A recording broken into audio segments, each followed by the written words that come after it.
Welcome to another episode of Go Team Score Points, the podcast for those who want to distract themselves from the news for 30 to 45 minutes and learn about the NBA instead. Each episode focuses on one NBA game from that week, and NBA beginner Irish, that's me, and longtime NBA fan Sam, that's me, learn more about the NBA games, people, and current events. In today's show, we talk about the Nuggets-Grizzlies game from April 11th, and we introduce Alice and our next season, where we'll be learning about the WNBA. It's our best episode yet. So we just did our traditional intro, and now I'm going to do a new intro because we have a special segment today. I'm super excited. Season 2, we're going to focus on the WNBA, and we're bringing on a new co-host, Alice. Alice is our WNBA expert, and she is here today to give us like a sneak peek about that WNBA because it's starting, and we're going to talk about the draft. Alice, thank you for being here. We're so excited you're here. Super happy to be here, and I love talking about women's basketball. And I love teaching people about women's basketball. I heard that the two of you don't know much about it, so I'm so happy to kind of get you to step into this world. It sounds like I'm like checking your credentials, which is like the total opposite. But I'm just like curious about like, when did you become a big fan of the WNBA, and like what was that like? So when I was in high school, I used to do homework and watch SportsCenter at the same time. And for March Madness, I would have those college games up. And then when I got to college, I had worked for their event management, so for sports specifically. So we would set up sporting events. So things that we did were, you know, the people that are on the court that hold the camera, so they get the angles. I was holding the camera. What? We would be up in the booth doing the effects. This is crazy. I can't believe this. This is so exciting. Where did you go to college? I went to UC Berkeley. Okay. And so it's a D1 school, so we had good schools coming in. And so it was really easy to see really good players come in, like women's basketball players, all the sports actually. So I started really following it. I watched it a lot in high school. I started following it a lot when I was in college, even a little bit after. Just these past few years, I haven't followed as much. But last year, there was the number one pick in the draft last year was Caitlin Clark. And so the sport kind of just blew up again, and I like jumped right back in to kind of see what the landscape was like. And so some of the players that I watched in college are still in the league, and they're like more veteran now. Yeah. But there are a lot of these new players coming up, and so maybe the last 2 years I've been really following the WNBA. We've debated on is she the most popular American basketball player? Everybody knows about Caitlin Clark. And then I learned from you about the two new teams, the Valkyries and the Toronto Tempo. So this year the Valkyries will start, which if we're going to make the tie to the NBA, so it's Golden State Warriors. Yeah. So Valkyrie, I looked this up, is a female warrior in charge of deciding like when they're in battle, who dies and who lives. And so she's just a female warrior. It's kind of to match the Golden State. The cognitive load always falling on the woman. Idiot men just fighting warriors. I'm a warrior. Who's doing the thinking? Are they in San Francisco? Is that they're going to play in that same arena. So they brought their two draft picks in to watch the Warriors game. They showed them like the new locker room. Everything is new. It's like the WNBA. There are some teams whose facilities, for example, their practice courts are like borrowed from the community college or like at this just really kind of dingy type of stuff. And then they're doing these interviews in these local high schools while they're practicing, these professional players. And so every owner group is now needing to step up their game. Yeah. And so Golden State revealed this like brand new facility for this new team. And I think everybody's really excited about it. This past year, every team is like, yeah, we're in the process of building a new facility. We're in the process of building this new facility. And all the teams are kind of stepping it up. So that's really good. There was talk last year about how like the kind of women's basketball in general was doing a bit of a disservice to itself. Like some of the talk about Caitlin Clark from older players and the way that the rivalries were treated felt like a little sexist, and like also it felt like the Caitlin Clark kind of phenomenon feels like an opportunity to like kind of level up the WNBA. And it's as good a product as the NBA. The NBA is brutal. Like it's it's really hard to watch. So it feels like there's an opportunity. That's a huge storyline with a lot of kind of intricacies into why. Like if you're a popular player, there's always lots of talk, right? Online talk, good talk, bad talk. And so it was, like you said, there are some fans that are diehard Caitlin Clark, but there are also trolls online that are diehard Caitlin Clark, but also say mean things to other players online. My question is, what was exciting about the draft? Can we move on to that? So let's talk about the draft. And so just a little bit to preface it, I'll just give you a little rundown on the WNBA. The WNBA only has 14 teams. It's really easy to follow every team. Like the NBA, if you're a fan, you're following this team, but there's so many other teams, so many other players. So the WNBA, it's really easy to catch up on news for every single team. But there are 14 teams, 2 of them are new. So really there are 12 teams. And then it's going to be the Valkyries and the Tempo, right? Last year, Caitlin Clark was the biggest storyline. And this year, we also have a very big storyline. There's a really obvious number 1 pick. And her name is Paige Bueckers. And I'm not sure if that is familiar. She comes from the University of Connecticut, who has like a historical record just of winning championships, especially the women's championship. And so Paige Bueckers was going to be number 1 no matter what in this class. Storyline underneath that is the way that the draft works in the WNBA. So it's by lottery system. You have to tank for 2 years. If you have the lowest percentage of wins, then you're put into this lottery where they read some numbers and you have the highest percentage chances of getting a pick. So the top 4 picks are lottery picks. Talk to me about 2 years. In the NBA, you only have to tank for 1 year. That was just the rule of this is how the lottery works. So it's actually, it's 2 years. So you have to tank for 2 years. So there are some teams that really committed to tanking. And so my home team, the Los Angeles Sparks, really committed to that. And they came in last this year, but they were bad the year before too. So when Caitlin Clark got drafted, Los Angeles got the 2nd and 4th pick. So the lottery picks here, Caitlin Clark, and then the LA team got these 2. So they were like, okay, they came in. One of these picks got injured, like an ACL, I think. So they were also bad again this past season. And their coach, Curt Miller, is a really good coach. Has coached some other teams in the WNBA. Los Angeles would be winning 3 quarters in. And then in the last quarter, he would take out some of his good players and put in some, I don't know, some bench players. And people were like, why isn't this player in? And then they would lose. Everybody looking at this is like, you're tanking. Okay, so what happens is the season ends and then they decide which teams make the lottery. So Los Angeles had the highest chance to get the number 1 pick. It was a 44% chance. Oh, wow. So before they did all of this, Los Angeles looked at Curt Miller. This is his 2nd year, right? In a rebuilding year, you usually keep your coach, and then they looked at Curt Miller and they said, "You're fired." So they fired Curt Miller, but still, Los Angeles had the 44% chance of getting the first pick. So there are a couple other teams of note. The Dallas Wings had a 22% chance, but due to some trades or some arrangement beforehand, I think it was either Chicago or Washington that also had a 22% chance, but Dallas could switch with them. So if Chicago got the first pick, it would be Dallas's pick. We've learned about pick swaps here. Right. So no matter what, so Dallas actually had a 45% chance of getting the number 1 pick. The drama is here. After Curt Miller got fired, some other teams also fired their coaches and their general managers, their GM. Dallas picks up Curt Miller as their GM. Oh. Okay, so he's their GM now, not the coach, but the GM for the Dallas Wings. And then the lottery comes around. LA has worked so hard to tank. Dallas made the playoffs the year before, and then they just were bad. So they were bad, but not bad like LA. The lottery comes around, and who gets the number 1 pick? Dallas gets the number 1 pick. No. Curt Miller sent out a tweet, is how do you like them apples? Because LA fired him. He tried hard to tank for the team so that they could get that pick. And, he, at the end of the day, he got the pick, not LA. Gods don't like tanking. They don't like tanking. I thought Dallas did a really good job, but Dallas got the number 1 pick. So Paige is on that team. Paige is on Dallas. Right when they announced it, they had the that court open, and so a lot of fans were already there, just kind of watching in Dallas. Yeah. The draft happened, and then they started selling her jerseys. They knew they were gonna pick her. So great. Online, people were like, maybe they would not pick Paige, and I was like, there's in no world would they not take Paige. Yeah. So they picked her, and so that was kind of big storyline. Alice, thank you for being here. So happy to give you the WNBA intro. There's lots more storylines and a lot more drama. So can't wait to have you back frequently now. Good job, Alice. Thank you. Thank you for having me. Okay, now we're going to get back to our regular episode. Hopefully we'll see you next week. Exciting. We have a lot to talk about. Playing games happened.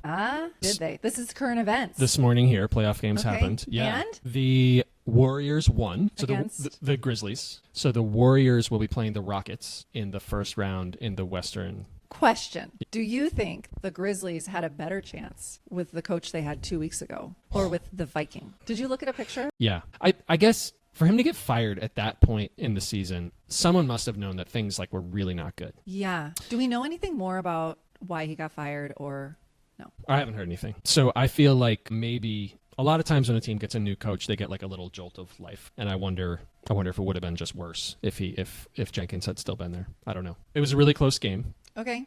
Jimmy Butler had like 38 points. Good for him. And I think Steph Curry might have had like 34. Wow. Yeah, so they played it was close. They ended up winning by 5, but it was closer than that. I think the Grizzlies were behind by 3 with like 5 seconds left and couldn't inbound the ball. Wow. Like they got a 5-second violation. Yeah, exactly. Yeah. That's right. And then the Warriors, Steph Curry made some free throws to ice it, as they say. Wow. And in the East, the Magic played the Hawks, and the Magic won by a lot, like 25. And I think that's sort of all the news from today. So the second set of playing games will be tomorrow, and then the winners of those games will play the losers of today's games, and then the whole field will be set. Wait, the losers of today's game? So like the Grizzlies? The Grizzlies will play whoever wins in the Sacramento. Wait, but then do they have a chance at...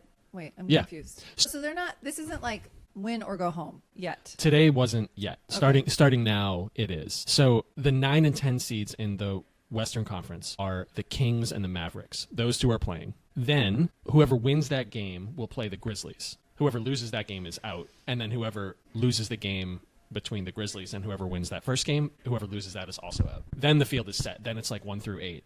And so the Thunder will play whoever wins that last game. And all, same thing in the East. The Bulls and the Heat are playing tomorrow. And the winner of that game will play the Hawks, and then that team will play the Cavs. I hope the Hawks are still in it. Yeah, we need some I don't know playoffs. why. Need red glasses. That's why. I get That's the only reason. So Why, do you have a review? Yeah, Aaron What? stopped me this week, and he goes, "I just want you to know I'm still listening." He and I hadn't talked for a while, and he goes, "And Irish and I are best friends." That's true. And I was like, all right, I guess I'll take second place on the best, or not first place on the best friends list, whatever. And then he told me that he was talking to his dad about basketball. And his dad was like, "You do know stuff about basketball." And he's like, "Well, it's because of this podcast." Yeah, bringing families together. That's the purpose of the podcast, is people learn with me. I know. So it's happening. Wow. Yeah, so that felt good. My mom said, "Hi, how interesting to hear about the head equipment manager and his/her staff." And she said, "Doncic, oh, here we go. Doncic, I fully agree with Irish about how whiny he is. The expression on his face has always been grumpy and whiny. When you discussed him at the time of the trade, I commented that I had never seen him smile. Yeah, I remember that. He also complains all the time. I can understand how anger might enhance a player's game, but whiny? No. He's much less fun to watch because of his attitude. He's the opposite of Porzingis, who is almost always smiling and is playing to the crowd. Dad keeps reminding me that this is show business." Interesting. I am not sure that I totally agree with I think like the whininess is part of the anger. I think like hyper competitive people have the ability to like manifest a sense of like I've been wronged, and like they can create a reason to have a chip on their shoulder. And I think that's what's happening. I think like you kind of need to believe that like the world's against me and no one believes in me. And it doesn't appeal to me as like a human. Yeah. But for the great competitors, it can work. Mom goes on to say, "Irish, in my experience, from downtown is a very common, maybe the most common description of a three-point shot used by most announcers.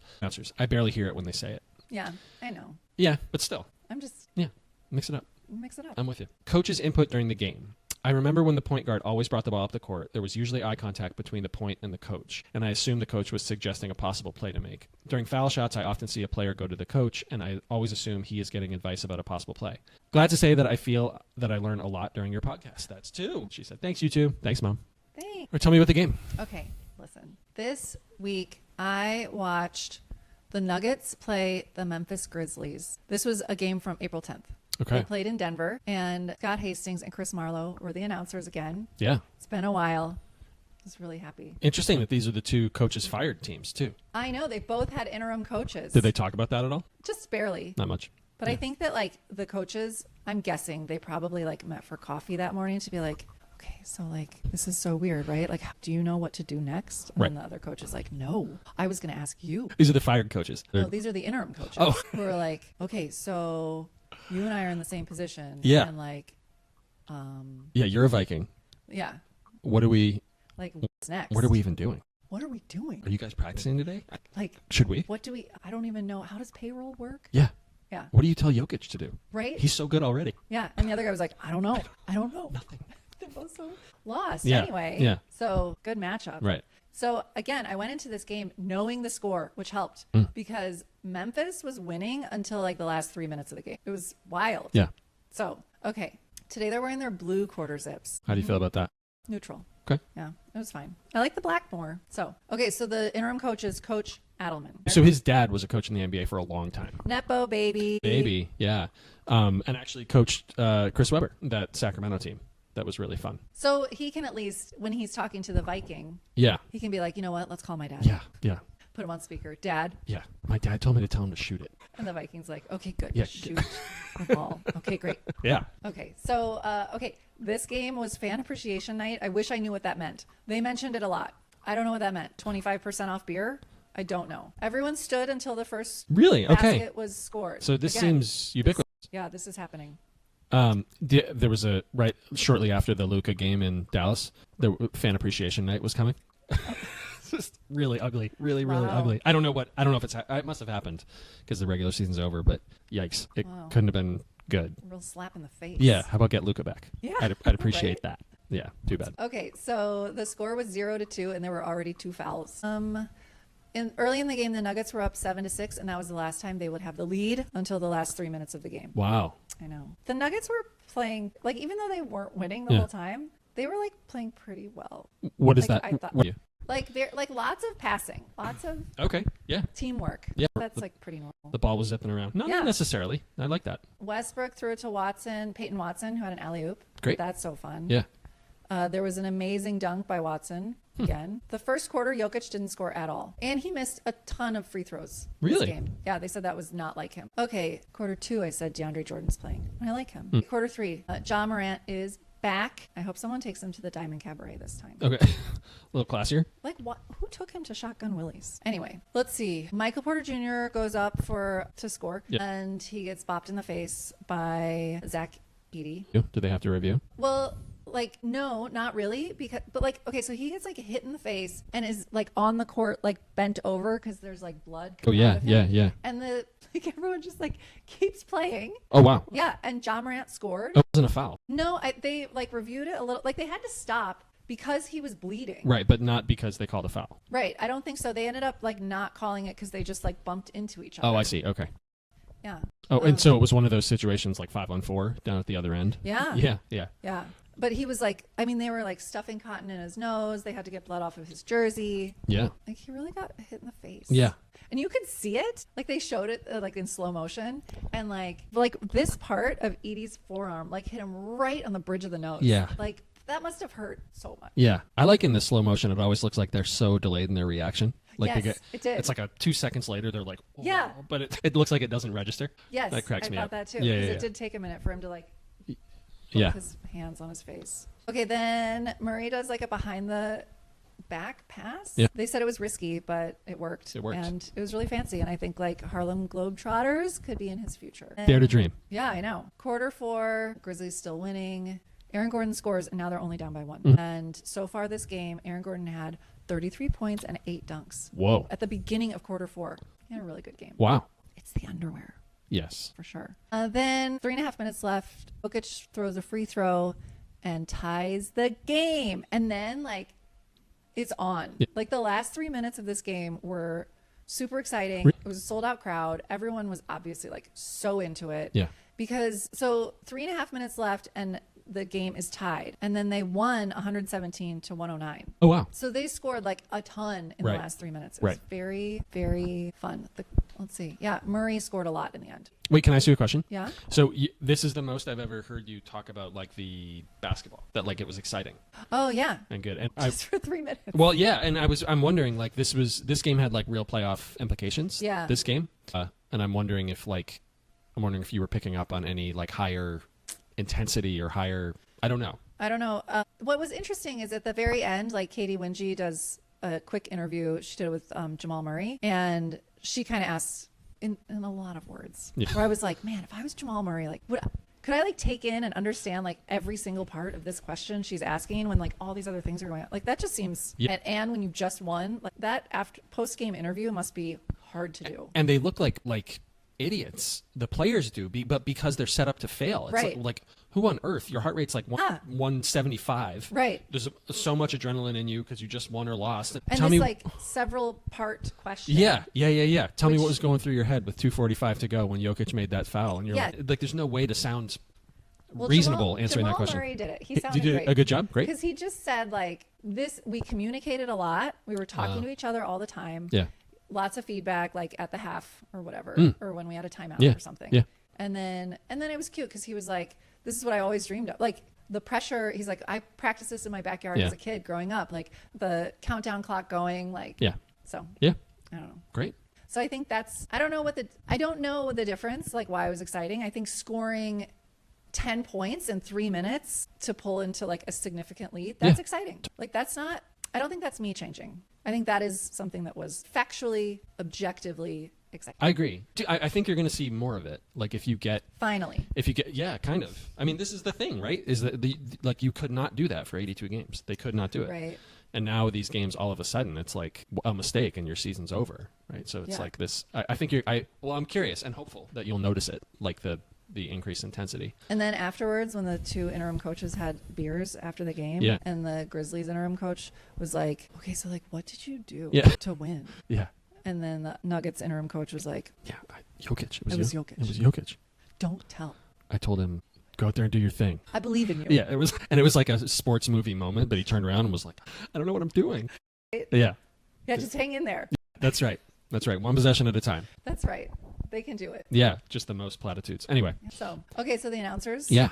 Okay, they were pretty like normal this time. They didn't say anything too outrageous, but I did write down a few things they said. Great. Okay. It bounced as a good play by Jokic, who swatted it. It's off a Grizzly foot or paw, if you like. Oh, boy. I don't like that. It's a long sentence leading up to a... Well, he was saying, I should probably just play the sound clip of him saying it. Because he kind of is rambling a little bit.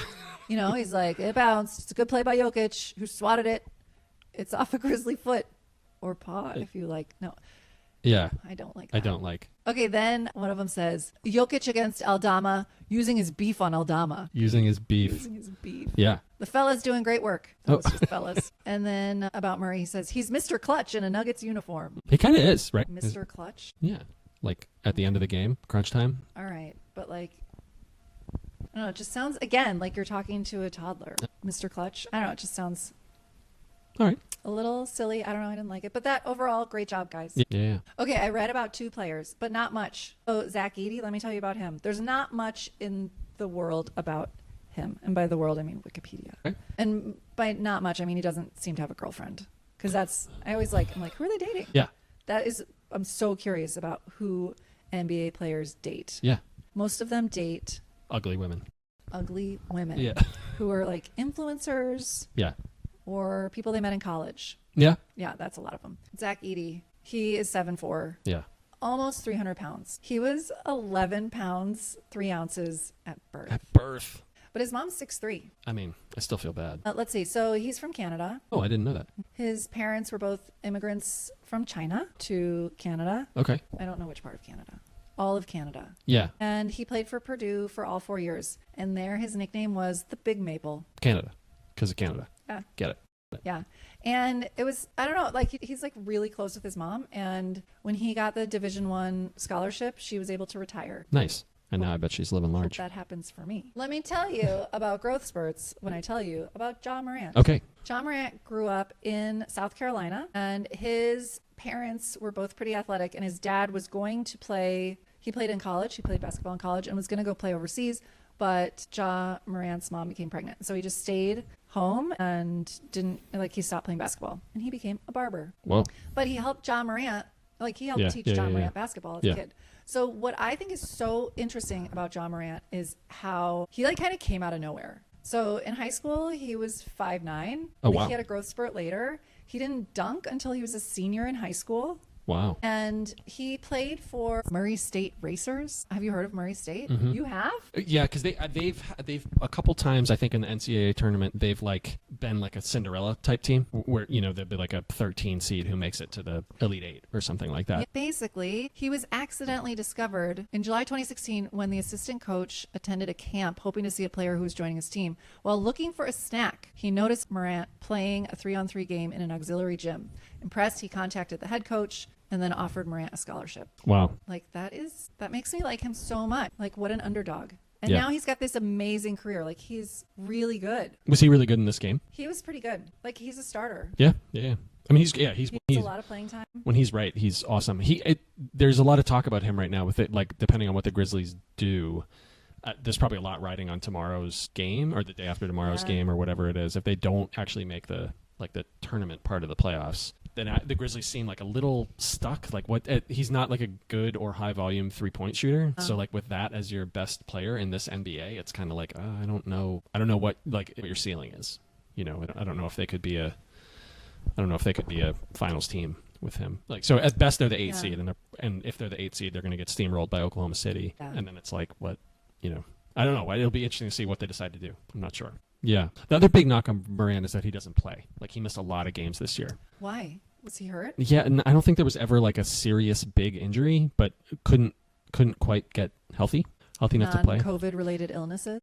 Yeah, I don't. More like bumps and bruises kind of stuff, I think. And he's he's not like a large person in terms of the NBA, and he's crazy athletic, like you know, faster, quicker than everybody, but like throws his body around a lot when he plays, and like for someone that size might be kind of a short shelf life. A few years ago he was like MVP kind of conversation, and it's not that yet, but he missed a lot of time because of the incident, so he was like a long-term suspension or whatever. Anyway, I'm curious about them. What's going to happen? Did you notice a guy called Jaren Jackson Jr. on their team? He has gotten some, like, I think he's been their best or most consistent player this year, and kind of most consistent, and has gotten some all NBA kind of buzz. We're like a third team kind of. It's supposed to be a really good player. I don't know too much about him, but anyway. Okay. Interesting. It's awards season, I guess. It's awards season. Yeah, it's awards season. So all the NBA podcasts are talking about awards, you know, all NBA, all defense, all rookie team, MVP. All right. So did you look at the new categories I did? Best announcer team of the year is Special K and George Blaha of the Pistons. Nice. My favorite. Nice. I think I got to go with Scal and Drew because it feels personal, because Scal did that video this year. He did a really good job. So not so much about calling games, but like just being a great guy. Yeah, exactly. Okay, so you didn't come up with any announcer line? Best announcer line? I couldn't think of one. I mean, like, I thought of a lot, but like there were so many good ones, and I couldn't remember any of them. Yeah. So you did not tell me this line. I watched the Celtics game, and Luke Cornett. Not Hornet. Luke Cornett, when he catches an alley-oop, that's called a lob, and whenever he catches an alley-oop and dunks it, they say corn on the lob, which I love. Wow. It's fun, right? This is what you're asking for. That's great. Yeah, it's pretty good. Yeah. The line of the year. What was the most interesting thing you learned this year? This is hard. Okay, I learned so much. Yeah. Like what a rebound is. Yeah, so I have there's two things that I learned. One is like that I learned what in the paint means. Yeah. That was my first question that I had. I've never heard that before, and it's like the most basic. Like anybody who has even the slightest knowledge of basketball knows that. So I feel like happy to be on board. Yeah. And then the other most fascinating thing I learned, where I like gasped when I read it, was that Brooke Lopez is a Disney adult. Yeah. Like that was such a surprise. Yeah. Like, so I never would have ever suspected that. I love it. That would be my winner. But just to have something different, I'm still really struck by the fact that Peyton Pritchard has only played for 3 teams since his freshman year of high school. That's like shocking. I bet there are very, very few players who have been in the league as long as him for whom that's true. Yeah, so, I think that's such a unique experience. Yeah, right. It makes me think of him as like kind of a small town guy, just like his experiences. Yeah, I agree. Best mascot? Okay, so I wanted to say Rocky, but I don't know. I feel like we know too much about Rocky, so I went with Lucky. Yeah. So when I read best mascot, I was thinking like, which one did we get the most mileage out of? Lucky for sure. Lucky, and Cersei, like a close second. And I didn't think. I immediately was like, well, Bernie. Yeah. I always think of Bernie. Yeah. It's like he's just like gross. Yeah, he's so gross. Like, is it the nose? Like it looks like a. Yeah. It should be like popped or something. Pear shaped, and it's not good. No, I don't like it. Okay, NBA story of the year. I think this is probably actually easy, but well, yeah, I think it hands down is the Doncic trade. Yeah, like that was so surprising. So we like Jimmy Butler. We spent a decent amount of time on Jimmy Butler and that saga. Luka's the winner. It's not like this when push comes to shove. That's it. The Thunder just had like maybe the greatest regular season. I don't know, not in terms of wins, but in terms of net rating, like the most dominant regular season ever. That's a story. The coach firings. Yeah, that was something. That kind of thing hasn't really happened ever. I don't think, for like a winning team, a playoff-bound team. Yeah. I don't know if it's ever happened once, let alone twice, and let alone twice in the same span of 2 weeks or whatever it was. Right. Yeah, pretty wild. And then I put down the MVP debate. That might be more about this podcast than like the real basketball story. Just the debate between SGA and Jokic. Yeah. Yeah. Anyway, and then the last category, the toughest. There's favorite player. Oh, favorite player. I'm sorry. Favorite player. I did this like favorite player on the podcast. like what player I enjoyed most in the context of this podcast, which doesn't have to be what you did. Well, my favorite player is still Jared McCain. Yeah, good. Brooke Lopez came to my mind because of the Disney adult thing, and I think it's like refreshing. Okay. But I'm going to go with Aaron Gordon. I really liked learning about Aaron Gordon this year and like the personality. And I didn't know much about his personal story, but I did know that his time in Orlando was hard. He was like not kind of living up to expectations. So his basketball story itself is cool. Like to have found the Nuggets and Jokic and have good chemistry with him. He's got that dog in him. Also like the connection to the city and like the stuff that Hannah said about him, walking home with fans or whatever that was. So pretty cool. So he's my and the underwear. Sacks. He's my Go Team Score Points Player of the Year. Congratulations, Aaron Gordon. Yeah, I'm sure it means a lot. We'll send you a certificate. Yeah, I'll expect a thank you video from him. Long speech. Can't wait. Half hour, 40-minute speech. So like reserve podcaster of the year, 6th podcaster of the year. Gonna have some hurt feelings on this one. This is really tough competition. Yeah, it was. So who were the nominees? Yeah. Anthony, Hannah, Doug, Mm-hmm. Kylie, Mm-hmm. your mom. So this is really tough because I know that everybody in this category not only wants to win, but deserves to win. Yeah. Like Anthony came over several times. Yeah. He did research for it. Right. Kylie was our first guest. Yeah. Like when we were just brand new. Fledgling. Doug went through a lot of technical problems with us. Your mom wrote every week, but I have to give it to Hannah. And here's why. Mm-hmm. First of all, Hannah is hilarious. And because I'm saying this about Hannah doesn't mean the rest of you are not hilarious. Hannah is hilarious, has strong opinions, but knows what she's talking about. Right. And also the reason I'm giving this to Hannah, not anyone else, is because she participated fully when I think she was reluctant to do it at all. And I appreciate it so much. Yeah. Because I think she would have rather just gone on with her day. Yeah. But instead she came on our podcast more than once. Right. It was late, right? It was late for her. Yeah. Yeah. So Hannah, you're the 6th podcaster of the year. Yeah. Well, mine was way easier. I can't just like loyalties. I got to go with my mom. She was probably our most regular contributor. Yes. Thoughtful, funny. She gave me life. Yeah. Yeah. So I have to go with my mom. But it was like a strong year for guests. It's pretty fun. Yeah. I'm looking forward to more. Yeah. Yeah. So the season isn't over. No. Yeah, that's right. The reason we're doing this now is just because it's the end of the regular season, which is when people are talking about the awards. Yeah. Yeah. So those are our awards. Those are our awards. Wait, but I have an MVP for this game. I have 2 MVPs, but this guy, he's working hard. like, he looks like he's got a pretty fun style. The beard, the glasses, the shirt, and also he's at a Nuggets game. So already I think we would have fun together hanging out. Yeah. So let me know. I have another MVP though. Oh, go. It's that guy and Aaron Gordon. Aaron Gordon had like a phenomenal game tonight. Great. Okay, now your MVP. What was the picture of the guy in the shirt? What's that restaurant? Casa Bonita. Casa Bonita. So he's my co-MVP along with Jokic. What'd you learn? I learned that sometimes, and I've learned this before, but it was nice to read about John Morant. I learned that sometimes these NBA players can be late bloomers.